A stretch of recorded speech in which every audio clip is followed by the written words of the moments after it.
Clip number 789۔ اس clip میں آپ قرآن پاک کی سورہ مریم کی آیت نمبر 60 سے 62 تک کی تلاوت، ترجمہ اور تفسیر قرآن صراط الجنان سماعت فرمائیں گے۔ بسم اللہ الرحمن الرحیم۔ ترجمہ، اللہ کے نام سے شروع جو نہایت مہربان رحمت والا ہے۔ إِلَّا مَن تَابَ وَآمَنَ وَعَمِلَ صَالِحًا فَأُولَئِكَ يَدْخُلُونَ الْجَنَّةَ وَلَا يُظْلَمُونَ شَيْئًا۔ ترجمہ، مگر جنہوں نے توبہ کی اور ایمان لائے اور نیک کام کیے تو یہ لوگ جنت میں داخل ہوں گے اور ان پر کوئی زیادتی نہیں کی جائے گی۔ إِلَّا مَن تَابَ، مگر جنہوں نے توبہ کی۔ ارشاد فرمایا کہ نمازیں ضائع کرنے اور اللہ تعالیٰ کی اطاعت کی بجائے گناہوں کو اختیار کرنے والے تو جہنم کی خوفناک وادی غی میں جائیں گے، مگر جنہوں نے کفر و شرک اور دیگر گناہوں سے توبہ کر لی اور کفر کی جگہ ایمان کو اختیار کیا اور اس کے بعد نیک کام کیے تو یہ لوگ جنت میں داخل ہوں گے اور ان پر کوئی زیادتی نہیں کی جائے گی اور ان کے اعمال کی جزا میں کچھ بھی کمی نہ کی جائے گی۔ اس آیت سے معلوم ہوا کہ کافر کے لیے پہلے کفر سے بیزاری کا اظہار کرنا، پھر ایمان لانا اور پھر نیک اعمال کرنا ضروری ہے۔ جنات عدن التي وعد الرحمن عباده بالغيب إنه كان وعده مأتيا۔ ترجمہ، ہمیشہ رہنے کے لیے ان باغوں میں داخل ہوں گے جن کا وعدہ رحمان نے اپنے بندوں سے ان کے دیکھے بغیر فرمایا ہے، بے شک اس کا وعدہ آنے والا ہے۔ جنات عدن، ہمیشہ رہنے کے باغوں میں، یعنی جنہوں نے توبہ کی، ایمان لائے اور نیک اعمال کیے وہ ہمیشہ رہنے کے ان باغوں میں داخل ہوں گے جن کا وعدہ رحمان نے اپنے ان بندوں سے فرمایا ہے، اس حال میں کہ جنت ان سے غائب ہے اور ان کی نظر کے سامنے نہیں، یا اس حال میں کہ وہ جنت سے غائب ہیں اور اس کا مشاہدہ نہیں کرتے اور یہ محض اس کی خبر ملنے سے ہی اس پر ایمان لے آئے ہیں۔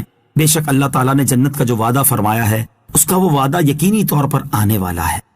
لا يسمعون فيها لغوا إلا سلاما ولهم رزقهم فيها بكرة وعشيا۔ ترجمہ، وہ ان باغات میں کوئی بیکار بات نہ سنیں گے مگر سلام، اور ان کے لیے اس میں صبح و شام ان کا رزق ہے۔ لا يسمعون فيها لغوا، وہ ان باغات میں کوئی بیکار بات نہ سنیں گے، یعنی جن باغات کا اللہ تعالیٰ نے اپنے بندوں سے وعدہ فرمایا ہے ان کا وصف یہ ہے کہ جنتی ان باغات میں کوئی بیکار بات نہ سنیں گے، البتہ وہ فرشتوں کا یا آپس میں ایک دوسرے کا سلام سنیں گے، اور ان کے لیے جنت میں صبح و شام ان کا رزق ہے۔ اس سے مراد یہ ہے کہ جنت میں انہیں دائمی طور پر رزق ملے گا، کیونکہ جنت میں رات اور دن نہیں ہے بلکہ اہل جنت ہمیشہ نور ہی میں رہیں گے۔ یا اس سے مراد یہ ہے کہ دنیا کے دن کی مقدار میں 2 مرتبہ جنتی نعمتیں ان کے سامنے پیش کی جائیں گی، البتہ وہ خود جس وقت جتنا چاہیں گے کھائیں گے، ان پر کوئی پابندی نہ ہوگی۔ بیکار باتوں سے پرہیز کریں۔ اللہ تعالیٰ نے اپنی عظیم الشان نعمتوں کے گھر جنت کو فضول اور بیکار باتوں سے پاک فرمایا ہے۔ اس سے معلوم ہوا دنیا میں رہتے ہوئے بھی ہر مسلمان کو چاہیے کہ وہ بیکار باتوں سے بچتا رہے اور فضول کلام سے پرہیز کرے۔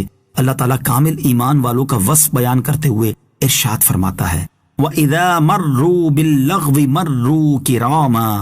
ترجمہ، اور جب کسی بیہودہ بات کے پاس سے گزرتے ہیں تو اپنی عزت سنبھالتے ہوئے گزر جاتے ہیں۔ اور ارشاد فرماتا ہے، وَإِذَا سَمِعُوا اللَّغْوَ أَعْرَضُوا عَنْهُ وَقَالُوا لَنَا أَعْمَالُنَا وَلَكُمْ أَعْمَالُكُمْ سَلَامٌ عَلَيْكُمْ لَا نَبْتَغِي الْجَاهِلِينَ۔ ترجمہ، اور جب بیہودہ بات سنتے ہیں اس سے منہ پھیر لیتے ہیں اور کہتے ہیں ہمارے لیے ہمارے اعمال ہیں اور تمہارے لیے تمہارے اعمال ہیں، بس تمہیں سلام، ہم جاہلوں کی دوستی کو نہیں چاہتے۔